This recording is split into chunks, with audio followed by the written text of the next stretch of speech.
kwa sababu hupendwi, kwa sababu ya kauli zako za kishenzi, za kijinga. Unatishia kwamba unafikiri unaweza kufuta Chadema. Chadema imeshavuka level hiyo. Acheni kupigia kiberiti petroli.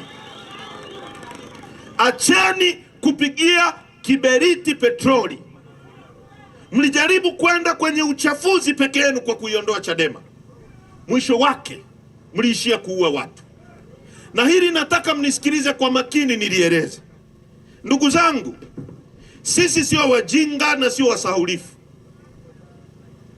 Samia Suluhu Hassan alipoingia madarakani kwa mujibu wa katiba, baada ya marehemu Magufuli kufariki, alimkamata Freeman Mbowe akampa kesi ya ugaidi.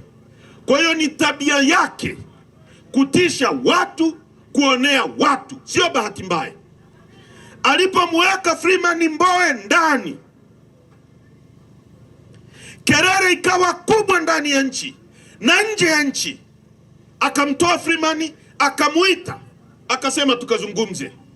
Mimi nimekulia kwenye chama hiki tukiwa na John Mnyika tukiwa wadogo sana.